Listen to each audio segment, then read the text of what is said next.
Hola, mi nombre es Jesús Rodríguez, coordinador del Centro de Estudios de Jazz, y les doy la bienvenida a nuestro cuarto episodio de Jazz Sessions, el podcast que realizamos en el Centro de Estudios de Jazz para músicos y para no músicos, en el cual pues abordamos temas de interés relacionados a nuestra música. Y en esta ocasión les quiero presentar a nuestro compañero y amigo Aldemar Valentín, bajista eléctrico, compositor y profesor en el Centro de Estudios de Jazz. Gracias, Alde, por acompañarnos. Gracias, Jesús, por la invitación. Qué gusto. Y bueno, hoy queremos hablar sobre algo que creo que es fundamental, tanto para la práctica de los músicos que intentamos acercarnos a esta música también, como para los escuchas, para la gente que pueda estar interesada o que le resulte interesante conocer qué es lo que hace un músico de lo que se llama jazz. Entonces creo que un buen punto de partida es que podamos entender qué es el jazz hoy en día, cómo pudiéramos comenzar a interpretar este concepto del jazz. Wow, bueno, nuevamente gracias por invitarme, Jesús. Esa es una de las preguntas, ¿no? Que es punto de partida para mucha discusión. Incluso para mucha gente puede ser algo polémico. Sí. Lo que yo creo, ¿no? Según he ido aprendiendo, es que el jazz en la actualidad arropa muchas cosas, ¿no? Es un género de música que digamos que lleva evolucionando más de 100 años. Entonces, fíjate que yo simpatizo mucho con un término que escuché de Noel, el amigo doctor. Sí. Él le llama al jazz un metagénero. Metagénero. Es un género que abarca muchas cosas, ¿no? Y que sobre todo ha aportado a la música en general montones de elementos. Elementos que van desde lo más conocido, que es la improvisación, sí, hasta las técnicas de arreglo y composición, que han impregnado montones de otros géneros musicales, como puede ser el rock, la salsa, etcétera, ¿no? Entonces, para mí, decir qué es o qué no es el jazz es una pregunta reflexiva, que al final no merece una respuesta, digamos, como final, ¿no? Contundente, categórica. Exacto, sino que es algo que se puede seguir discutiendo. Claro. Por ahí creo que sí. Claro, porque lo que mencionas creo que también es algo importante a considerar, que ha sido una música que ha evolucionado durante más de 100 años o más de los últimos 100 años. Exacto. Pero que sigue justamente su trayecto, ¿no? En cuanto se va integrando, en conforme va, por así decirlo, chocando con otras músicas, con otras realidades de la sociedad, la propia sociedad, ¿no? En su evolución va aportando, o el jazz refleja esos cambios, ¿no? Sí, yo pienso que ha habido un intercambio, ¿no? Yo creo que el jazz es un género que siempre ha estado abierto a influencias. O sea, desde que tenemos un registro, desde las grabaciones, ¿no? Sabemos que el jazz ha sido influenciado por la música del Caribe, sus orígenes, digamos que son folclóricos, y sobre todo rurales, ¿no? Sí. El sur de los Estados Unidos. Y luego cuando esa música llega a las ciudades, adquiere ese carácter cosmopolita, sí, que es lo que es más distintivo hoy día, ¿no? Ese sonido sofisticado del Big Band. Sí, sí, sí. Que sin duda es muy diferente a esos sonidos iniciales, ¿no? Que eran más parecidos a las bandas militares, etcétera. Sí. Y bueno, todos los matices que surgen luego, ¿no? Cuando se consolida, por ejemplo, el esquema del combo, ¿no? Que eso hasta hoy perdura esa alineación, ¿no? O el trío de jazz, que es otro formato muy... Otro multiverso paralelo. Exacto. Sí, es un tema... fíjate, te dije que el jazz absorbe, pero el jazz también contribuye, ¿no? Como dije al principio, constantemente. De hecho, yo pienso que la música del siglo XX, en términos generales, tiene mucho de jazz. Sí. En su gran variedad. No sé, se me ocurre pensar en la música bailable de los 60, que hacían los afroamericanos, ¿no? El R&B, o luego el soul, funk, el rock. El rock tiene mucha influencia en todo, en la salsa, sobre todo la salsa que se hizo en Nueva York. La música cubana también está muy influenciada, ¿no? La salsa dura. La salsa dura. Sí, es un... digo, centrándonos en cuáles son los aportes del jazz a otros tipos de música, yo pienso que, por ejemplo, la metodología que se ha utilizado, que se ha desarrollado para los arreglos, es algo que se ha quedado ahí. Por eso es que el jazz se estudia en las escuelas también, porque ofrece una metodología alterna. Ya se ha ido consolidando, digamos, esa visión, esa forma tanto de tocar, pero también de enseñar y de aprender esta música, ¿no? Claro. Es una característica que podríamos decir que también ha sido aporte, pues, de la propia, desde las instituciones, por así decirlo. Sí, se desarrolló una forma específica de nomenclatura que resulta muy práctico. Le resultó práctico a los rockeros y a los salseros por igual, por ejemplo. Claro. Toda esa jerga que hablamos aquí, los que no son músicos no nos van a entender, pero todos esos parámetros, que si el drop 2, drop 3, spreads, eso es algo que se usa en la música popular. Claro. Y el formato musical donde eso se generó fue en el jazz. Claro. Sin lugar a dudas. Claro. Yo recuerdo un poco una conferencia que tal vez tú también recuerdes del festival del 2015 que organizó el ayuntamiento, que estuvo Ted Gioia. Ah, claro. Jalapa Jazz Festival. Sí, me acuerdo, sí. Eso fue cuando vino Patitucci. Exacto. Ese mismo año, sí. Ese mismo año.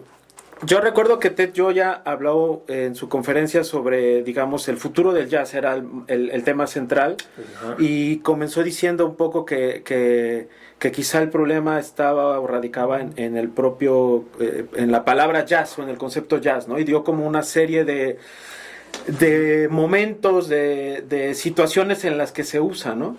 Entonces, yo no sé, quizá una frase aventurada de mi parte es decir que la propia música y el concepto de todo lo que estamos hablando trasciende quizá un poco más a la propia, justamente a la idea de jazz, ¿no? Porque pues mucha gente pensará que el jazz es un periodo muy puntual, es una forma determinada de hacer las cosas, pero ciertamente es que una de las principales características, en mi opinión, es que uno, pues que sigue siendo una música que se está desarrollando, viva, y que en ese sentido pues siempre va retomando o va desarrollando conceptos, ideas pues nuevas, distintas, ¿no? Claro.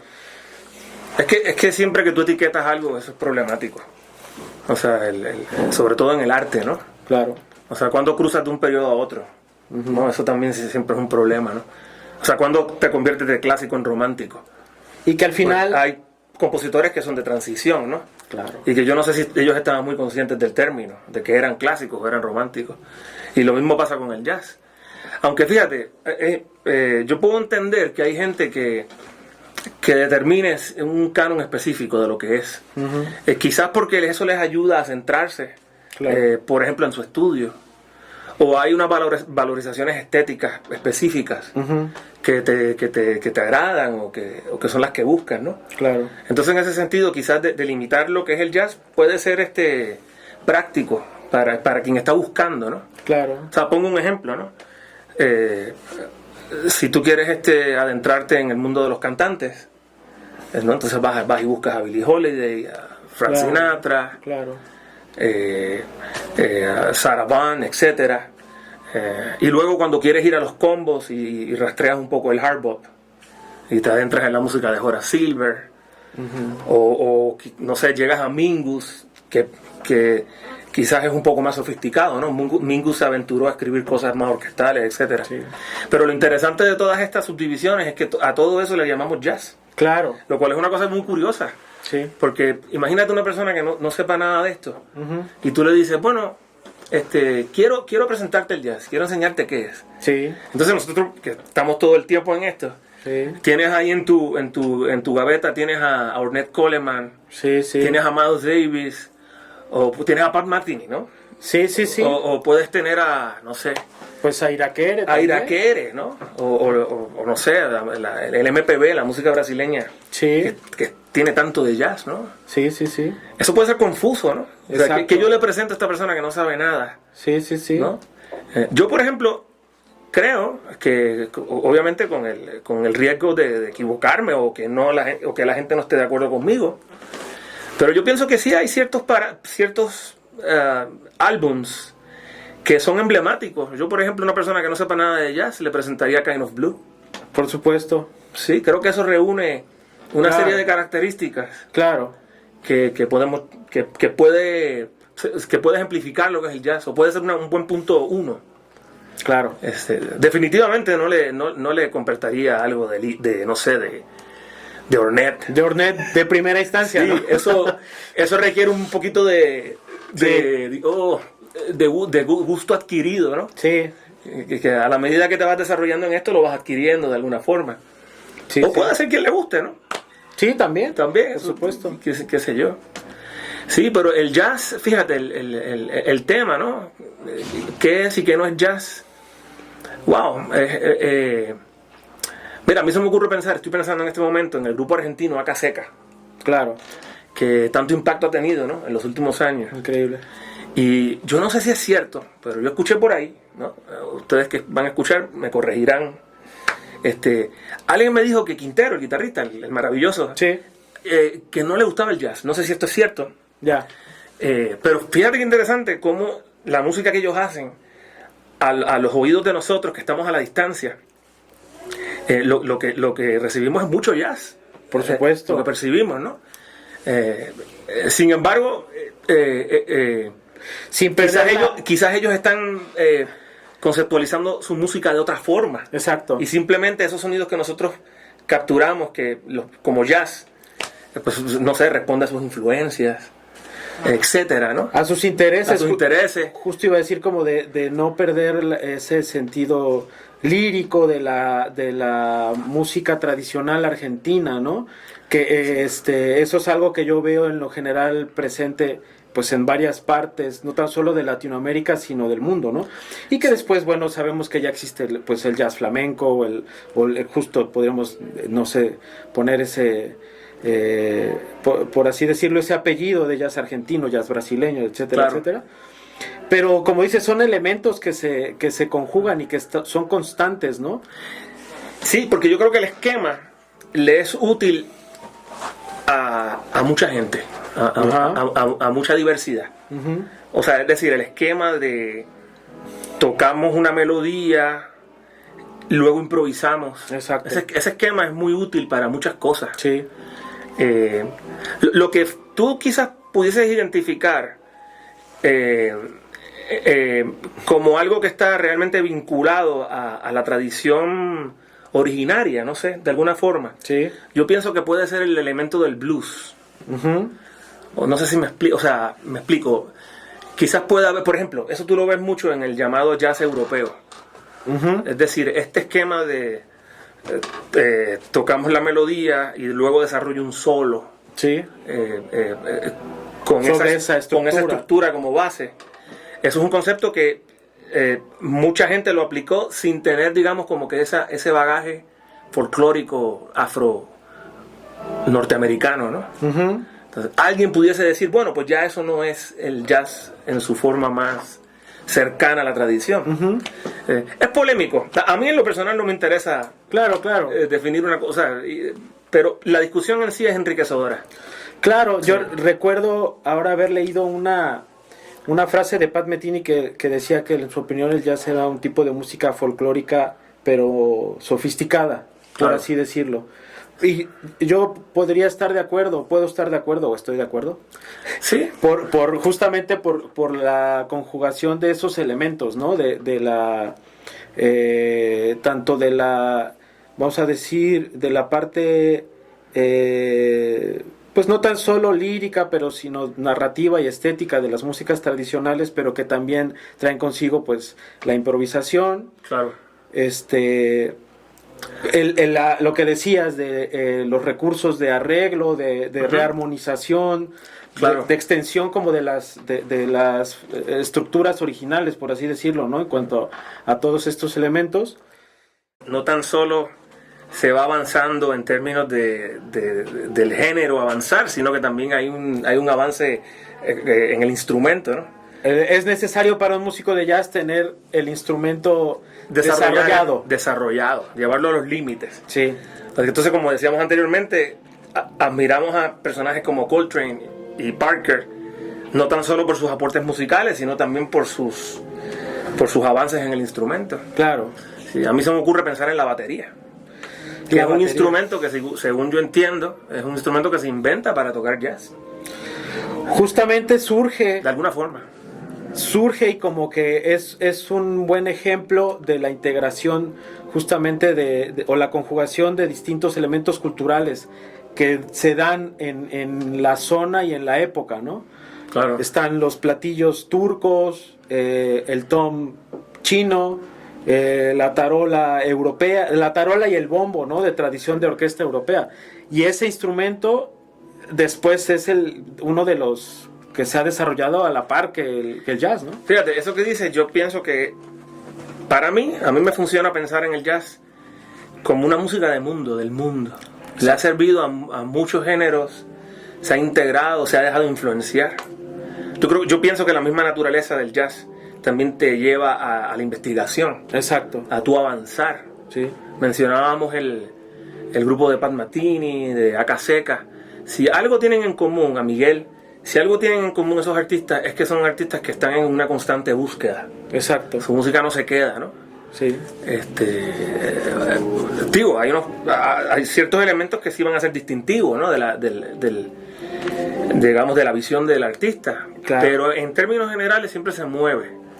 Hay un cambio estético, hay músicos nuevos que se integran, etcétera, ¿no? Pero sí me agrada la idea de pensar en el jazz como una música capaz de absorber muchos elementos de diferentes partes, ¿no? Retomando la idea que decías del metagénero, realmente digamos que la sombrilla que una sombrilla enorme.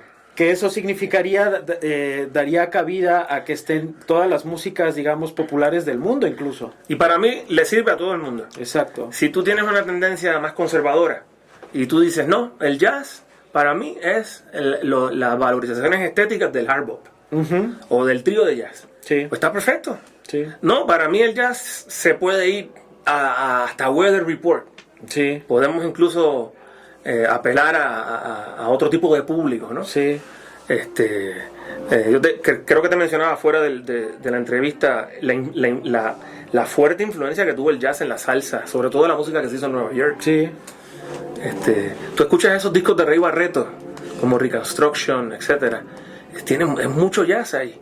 Sí. La música de Willie Colón y Rubén Blades. Por supuesto. Muy influenciada por eso. Por supuesto. Son tantos los ejemplos, ¿no? Los grupos de rock. Los grupos de rock, todo ese rock de los 70, se me ocurre pensar en grupos como Steely Dan, que dicho sea de paso le llamaban jazz rock. Hay quien le puede llamar jazz rock. Pero incluso todo ese pop norteamericano de los 80, 90, grupos como Chicago, como Red Speedwagon, pues están muy influenciados por el jazz. Sí. Sí, yo pienso que en síntesis es un metagénero. Gracias, Noel, por esa sugerencia. Me gusta pensarlo así. Noel Allende, amigo. Exacto. Estaba con nosotros. Sí. Participó en el primer coloquio nacional de jazz que tuvimos en Yazuba hace un par de años. Y creo que es importante decir que sí, se estudia, porque como dijimos anteriormente, hay una tradición, vamos a llamarle letrada, no sé si es el mejor término, pero hay todo un trayecto que ha aterrizado en una metodología. Exacto. Por eso tenemos una escuela de jazz. Exacto. Entonces tú estudias el instrumento desde la perspectiva de todo ese bagaje. Estudias los arreglos desde la perspectiva de todo ese bagaje. Estudias la composición desde la perspectiva de una diversidad de visiones. Sí. A mí eso siempre me encanta recordarlo. Es decir, Creo que lo dije antes, pero qué bonito que tú puedas escuchar a Mingus, a Billie Holiday, a Weather Report, a Bill Evans, a Monk, y sean experiencias tan diferentes, y que todo eso lo podamos poner ahí bajo la sombrilla del jazz. Eso es una maravilla. A mí me parece tremendo. Sí, por supuesto, y habla de la riqueza, ¿no?, a la que podemos tener acceso a través de esa visión, como de abrir la visión, el campo de visión, y pensar que es algo que músicos del todo el mundo lo están también retomando, ¿no? Claro. Y que tenemos una oportunidad, pues, de hacerlo desde nuestra propia perspectiva. Y habría también otro tema bien interesante. Mira, muchos músicos de jazz, en su búsqueda y en su trayecto formativo, que como sabemos no termina, ¿no? Ajá. El jazz, yo creo que tiene una perspectiva tan amplia que, por ejemplo, vemos músicos como Brad Mehldau, Ajá. o anteriormente como Chick Corea o Keith Jarrett, que Danilo Pérez, Miguel, ¿no? Donde tú una cosa que es común en esos músicos es que no hay fronteras. Así es. Tú puedes escuchar a Chick tocando un concierto de Mozart, el otro día vi una entrevista de Rick Beato a Brad Mehldau, y se cruzaban desde el jazz hasta la música romántica y el serialismo, y era como todo lo mismo, y ¿no? el pop. Hasta el pop. Hasta el pop. Creo que sí, el pop, claro. Claro. Sí. Bueno, Herbie ha sido contundente en cosas que él ha grabado que pudiesen ser catalogadas como pop. Sí, sí. Sí, yo pienso que el jazz da es elástico. Sí. Esa elasticidad. Claro. Es muy democrático. Eso es algo bien importante. Tiene lugar para todos. Para la participación incluso activa, ¿no? Es algo que también importante en cuanto a las propias presentaciones de jazz, ¿no? Sin hablar, digamos, de las jam sessions, que quizás es otro punto, pero la participación incluso como público es distinta a otras músicas, quiero decir. Sí, sí, sí. Yo me acuerdo una vez en Nueva York, fui a ver el trío de Wayne Krantz. Uh-huh. Y eso fue una maravilla porque la emoción con la que me quedé fue una mezcla vi un grupo de jazz, pero de rock también. Sí, la potencia del grupo de rock. ¿No? Era una mezcla, ¿no? Ajá. No. O pasa también cuando escuchas a los discos de Tito Puentes en los 80s, ¿no? Sí. Ese mambo jazz. Sí. O Carl Jader, ¿no? Que sientes que es tan jazz como mambo, ¿no? Y lo sientes la igual. Gente bailando, ¿no? Sí, lo sientes igual. Claro, claro. Sí. Sí, pues sí. Eso. Alde, pues agradecerte. Creo que todo esto que hemos hablado ha sido una buena forma de concluir o de llegar a ciertas conclusiones de lo mencionado. El jazz es tan extenso, tan democrático, como dijiste, que le da cabida a muchas visiones, a muchas formas de interpretarlo, incluso tanto conceptual como musicalmente, y creo que esa es la riqueza, ¿no? Que podemos tener acceso a la música que más nos guste, y esa creo que sería una invitación para las personas que pudieran estar interesadas o que no han escuchado tanto de jazz, saber que desde la música que nos gusta, digamos, podemos ver justamente como vínculos con el jazz, ¿no? Es decir, si a mí me gusta la salsa, puedo escuchar lo que dijiste, ¿no? A Tito Puente, a Rey Barreto, a mucha música que se ha generado desde esa visión, ¿no? O si me gusta el rock, pues tenemos ejemplos desde la Mahavishnu Orquesta, no sé, exacto, Weather Report probablemente, la Electric Band de Chick Corea, sí. Y etcétera, etcétera, etcétera, ¿no? Claro, en la actualidad que están pasando cosas tan maravillosas. Sí. Sí. Gracias, está bueno. Esos puentes están ahí. Exacto. Es cuestión de atreverse a cruzarlos, a navegarlos, ¿no? Exacto. Sí. Eso me gustó. No hay que divorciarse de lo que nos gusta. Es cuestión de transitar ese puente. Exacto. Y que enriquecernos. Y que el jazz mantiene esa esencia de música popular, ¿no? Lo que dijiste es bien importante, ¿no? Hay gente, o sea, puedes bailar cuando vas a un concierto de jazz, o te puedes mover, puedes gritar, puedes... A mí me gustaría que el jazz se bailara más. Por ejemplo. Como que se dejó de bailar desde la era de los Big Bands. Digo, tuvo ese giro hacia el combo pequeño, música de cámara. aunque siempre mantuvo esa raíz bailable, ¿no? Ese fundamento. Pero en términos generales, sí, a mí me gustaría que el jazz se bailara más. Puede sonar cómico, pero... No, pero fíjate, yo me acuerdo, he tocado un par de veces con nuestro maestro Oscar Estañaro. Ah, claro, maestro. Experiencias muy enriquecedoras, pero yo me acuerdo que siempre decía, si no baila, no sirve. O sea, si eso que estás tocando no sirve, o sea, no motiva que la gente baile, no sirve. Claro, por el tipo de música que estábamos haciendo, ¿no? Pero conceptualmente hay un vínculo que como músico creo que está relacionado con eso. Sí. Inclusive si estás tocando, no sé, en una big band, por ejemplo, debe tener ese elemento de orquesta de baile, ¿no? Mira, no puedo citar ahora el vídeo que he visto por ahí, pero en varias ocasiones se presenta en diferentes esquemas un grupo de jazz ante niños. Y lo que resulta es que la reacción natural de los niños es a bailarlo. Así sea sofisticado el jazz. Claro. Sí, eso está ahí. Sí. Pues interesante, otro elemento por ahí a integrar con todo lo que hemos dicho. Pues de nuevo, Alde, gracias. Gracias a todos por escuchar y los esperamos en el siguiente episodio de Jazz Sessions, el podcast que realizamos en el Centro de Estudios de Jazz. Hasta luego.